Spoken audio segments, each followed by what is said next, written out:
Luego de que la semana pasada los semáforos de las principales vías del Distrito Nacional fueran apagados, ha resurgido en la opinión pública la empresa que opera la red semafórica del Gran Santo Domingo, Transcorp Latam, y la cuestionada licitación mediante la cual fue adjudicada.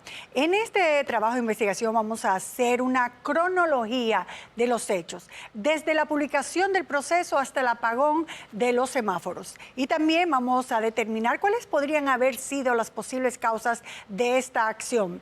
¿Por qué esta empresa seguía gestionando el servicio aun cuando el contrato había sido suspendido? Además, sabremos si se puede calificar como un acto de terrorismo. Veamos el desarrollo de este trabajo. Los días 28 y 29 y 30 de agosto, el tránsito de la capital dominicana se complicó mucho más de lo acostumbrado debido a que se apagaron numerosos semáforos en las principales avenidas del Distrito Nacional. Inicialmente, unas 29 intersecciones críticas fueron afectadas y aumentaron hasta llegar a 55, incluyendo las avenidas Winston Churchill, Enrique Jiménez Moya, 27 de febrero, Simón Bolívar, Tiradentes, la Roberto Pastoriza y Ortega y Gasset. Quien resulta afectado es el ciudadano que pierde tiempo, pierde hora, gasta combustible, puede producirse accidentes de tránsito con muertes y heridos. El hermetismo inicial de las autoridades produjo un sinnúmero de elucubraciones y teorías que extendió el congestionamiento a las redes sociales. Hasta que por fin, en una rueda de prensa ofrecida el lunes 2, el recién designado director del Intran ser nombrado dio a conocer el origen del apagón. Transcorp Latam SRL estaba procediendo a reemplazar dispositivos y reguladores semafóricos sin la debida autorización. Estos trabajos, realizados sin el consentimiento previo del Intran, constituyeron una violación a los acuerdos institucionales establecidos. Sin entrar en la profundidad del problema, todos quedamos un poco en luz amarilla. Entonces, para entender este problema es necesario empezar de cómo se llegó a este punto, de que una empresa cambiara dispositivos sin la debida autorización, de que haya sido objetada y cancelado su contrato y tiempo después siguiera operando. Corrupción, negligencia, chantajes o disputas legales. Todo inicia con el proceso para la contratación del servicio de modernización, ampliación, supervisión y gestión del sistema integral del Centro de Control de Tráfico y la red semafórica del Gran Santo Domingo, publicado el 20 de febrero del 2023. El 14 de marzo del 2023, Contrataciones Públicas envía al Intran sus observaciones al procedimiento y el 28 de marzo la institución modifica el pliego de condiciones y el cronograma de actividades, como explicó el propio director de Contrataciones Públicas en una rueda de prensa hace ya unos meses. En fecha 11 de abril presentaron sus ofertas los oferentes Transcorp Latam CRL y el Consorcio de Seguridad Sostenible, resultando adjudicatario el oferente Transcorp Latam CRL por el monto de 1.317 millones de pesos. Transcorp Latam SRL fue adjudicada por un monto mayor al previsto inicialmente, que era de 1.200 millones de pesos. Esta empresa fue registrada el 7 de julio del 2022, o sea que fue legalizada unos 7 meses antes de la licitación. Y las actas de asamblea presentadas al momento de la inscripción en el registro de proveedores, se especifica que como representante al señor Pedro Vinicio Padovani Báez. Asimismo, registra 2 acciones, incluyendo al señor Padovani Báez, con un 90% de participación accionaria, y el señor Jorge Brickmeyer con un 10% de acciones. Curiosamente, el socio mayoritario Pedro Vinicio Padovani Báez, según su cuenta de LinkedIn, también trabajó en el Intran como analista de movilidad sostenible con un salario de 70,000 pesos. Desde septiembre del 2018 hasta el 19 y como coordinador general del Centro de Control de Tráfico desde agosto del 2019 hasta julio del 2022, en el mismo mes que registró la compañía.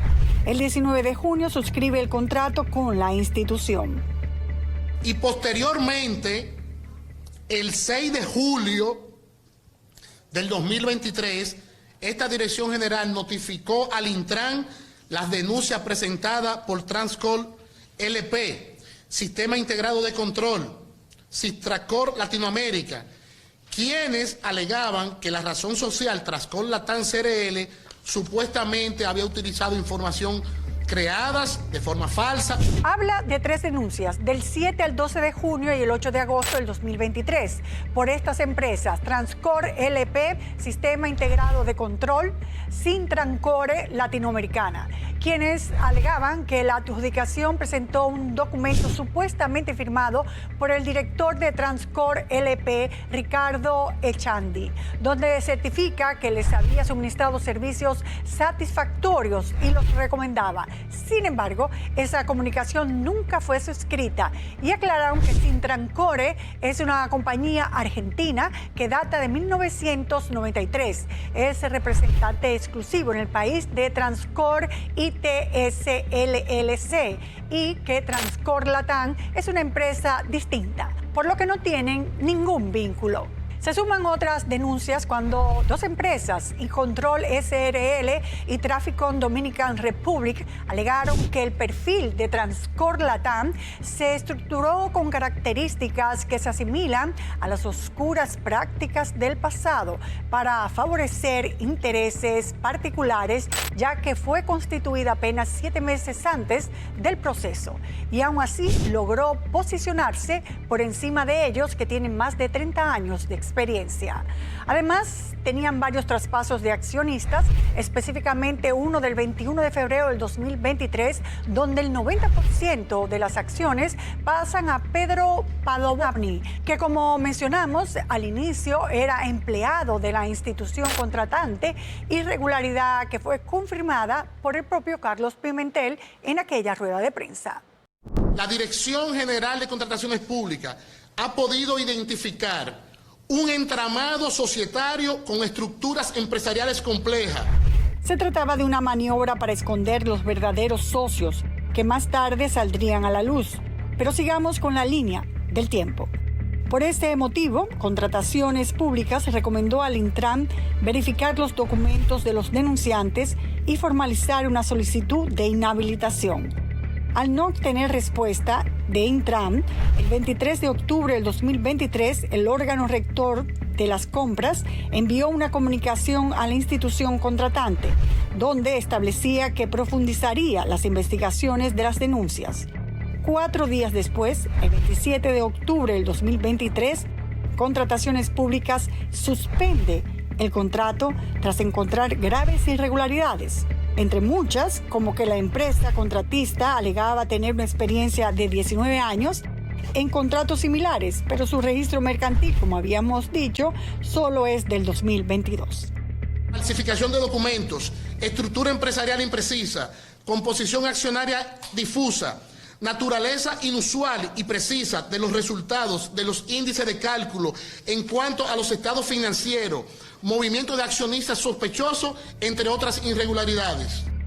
Ante estos hallazgos, el entonces director del Intran, Hugo Veras, solicitó el 9 de noviembre de 2023 una licencia para facilitar la investigación. 3 días después, el 12 de noviembre, tras aceptar la licencia, el presidente Abinader designó al coronel del Ejército Randolfo O'Neill Rijo como director interino del Intran. El 19 de noviembre, el director de Contrataciones Públicas ofreció una rueda de prensa donde confirmó el vínculo entre Transcor Latam con otra cuestionada empresa de Color, la cual fue incluida como fiadora en un préstamo de 120 millones de pesos para el proceso.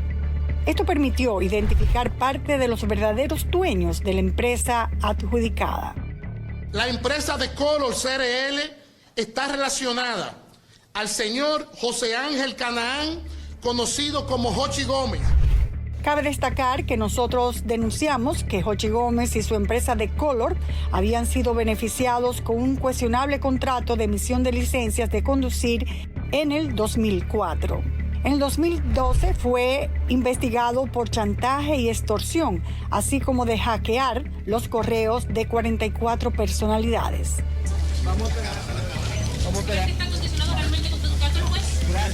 En el 2020 volvió a salir a relucir en un reportaje que hicimos sobre irregularidades en la compra de termómetros del Ministerio de Defensa, licitación que fue suspendida luego de nuestra denuncia.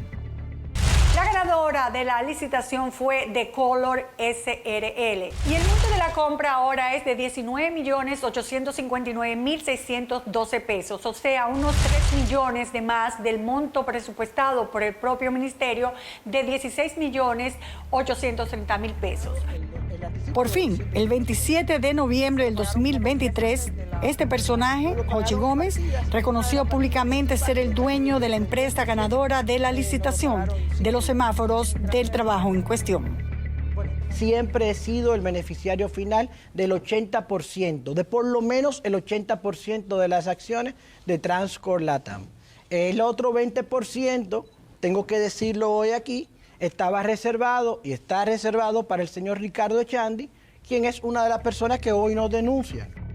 El 19 de noviembre del 2023, el PETCA fue apoderado del informe de irregularidades depositados por contrataciones públicas, entidad que el 4 de diciembre de ese mismo año inhabilitó permanentemente el registro de proveedores de la empresa por presentar documentación falsa o alterada, lo que afectó la ejecución del contrato por la aplicación de la ley de compras. Lo que nos hace preguntar cómo es posible que siguiera ofreciendo un servicio tan delicado y que llegáramos a lo ocurrido el 28, 29 y 30 de agosto.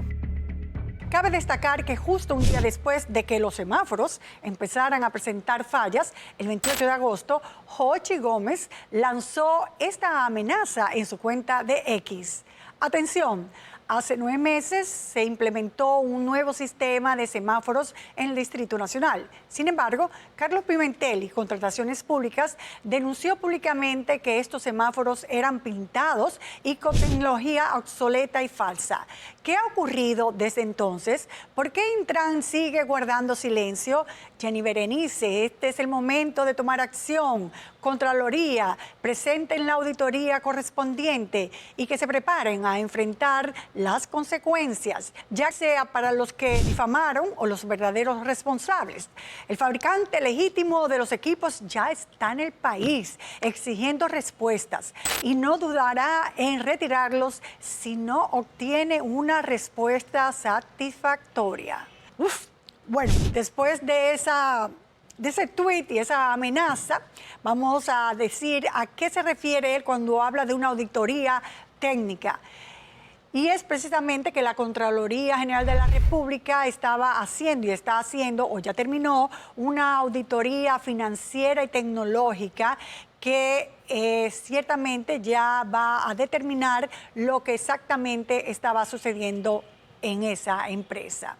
Y por eso parece ser que su advertencia. La pregunta es, ¿cómo seguía en ejecución un contrato con una empresa que estaba sometida a una inspección de la Contraloría y del PETCA y que se suponía había sido suspendido? Incluso la directora de Ética e Integridad Gubernamental hizo el mismo cuestionamiento. Yo solamente voy a decir una palabra y me voy por ahí de una vez. No me gustan los contratos que se suspenden y se siguen cumpliendo. Muchas gracias. Y más, que se siga haciendo de forma gratuita, pues apenas se le había pagado el 20% de lo contratado. En búsqueda de respuestas, solicitamos entrevistas a los directores de Contrataciones Públicas, Carlos Pimentel, del Intran, Milton Morrison, así como del abogado Jorge Luis Polanco, coordinador del equipo de recuperación de patrimonios públicos, quienes se negaron, alegando que el tema es un asunto de seguridad nacional. Pero según fuentes de Entero Crédito, la razón por la que se vieron obligados a continuar con el contrato de manera irregular es porque mientras no se finalizara la auditoría financiera y técnica de la Contraloría, no podían sustituir el mecanismo tecnológico que ya dominaba la empresa. Y hasta que no lograran crear uno paralelo, no podían intervenir, ya que aunque el Estado lograra desinstalar los equipos, la empresa tenía un backup que podría entrar en operación de inmediato, entrando en conflicto tecnológico. Otro cuestionamiento es por qué la empresa siguió ofreciendo el servicio sin recibir el pago del Estado y tras ser objetada. Recordemos que la red semafórica es mucho más que semáforos. El proyecto incluye más de 2.000 cámaras en 55 intersecciones, las principales del Distrito Nacional, por lo que se puede inferir la enorme cantidad de imágenes a la que se podría tener acceso en un mundo donde la data personal es uno de los bienes más preciados. Por eso, aun cuando el Estado ya le había pagado solo el 20% del monto contratado, como dijimos, se decidió esta empresa seguir prestando el servicio gratuitamente, porque lo que más le interesaba, según estos informes, era la información que obtenía. Recordemos que el propietario de esta empresa ha sido acusado de hackear en el pasado. Pasamos a otro punto interesante y es que al quedar evidenciado con este apagón de semáforos los riesgos de la tercerización de los servicios públicos, surge la preocupación de cómo servicios tan esenciales y que manejan tanta información de los ciudadanos son contratados a terceros sin ser una empresa certificada mundialmente que garantice la seguridad, la privacidad y la ética, y no una hecha al vapor y con un cuestionable historial. Cuando se contrata ese tipo de servicios, que a veces son muy sofisticados, muy tecnológicos, el Estado, las cláusulas tienen que garantizar sanciones fuertes a las compañías que incumplan con eso. Para que entendamos la gravedad de que eso esté en manos de terceros, no es hasta el jueves 29 de agosto, 2 días después de iniciado el apagón, que el Intran logra intervenir por primera vez, de manera directa a los semáforos después del contrato firmado con Transcon Latam, y logró tomar control de 6 modos de comunicación por fibra óptica que controlaba la empresa. Actualmente el sistema está bajo de control del Estado Dominicano, aunque persisten desafíos técnicos y vulnerabilidades que generan nuestra atención. La intervención del Intran evitó un colapso mayor. Estos desafíos y vulnerabilidades se evidenciaron cuando este miércoles 4 de septiembre se militarizaron los semáforos, pues agentes del ejército fueron colocados para custodiarlos. Aquí al parecer hubo sabotaje, son las autoridades las que tienen que establecer la realidad de la investigación, pero hay datos y hechos de personas que habían anunciado previo que eso iba a ocurrir y finalmente ocurrió. Se refiere a que el 8 de noviembre del 2023, tras escuchar el rechazo en un habeas corpus, el abogado de Vinicio Padovani Báez, Carlos Balcácer, mostrando un dispositivo similar a un walkie-talkie, anunció que iban a desconectar los semáforos. Con esto se apaga el sistema y mañana entonces Carlos Pimentel ojalá que pueda dirigir él el tránsito. Esto no es una amenaza, esto es una advertencia para que él y sus secuaces así lo sepan. Ante todas estas situaciones que hemos mencionado, es necesario crear un nuevo marco legal que regule la tercerización de servicios públicos. El Congreso Dominicano haría bien si vota una legislación sobre la continuidad de los servicios públicos, para garantizar la continuidad de los servicios públicos frente a cualquier eventualidad de parte de operadores de servicios públicos, concesionarios privados que gestionan servicios públicos, que puedan usar ese poder que tienen para bloquear los servicios públicos. Se trató de una crónica de un apagón anunciado. Lo que sí ha quedado evidenciado es que con la tercerización de los servicios públicos, con cierto grado de seguridad nacional, como reza el popular dicho, sale más cara la sal que el chivo. Pues se supone que el Estado lo hace para reducir costos, disminuir carga laboral y la administración de personal. Pero hay muchos riesgos como pérdida de control de servicio, depender peligrosamente del proveedor, y en este caso de un proveedor con una evidente y llamativa luz roja, donde cualquier negociación con él debería ser detenida y no recibir la luz verde para dar paso a acciones en perjuicio del Estado.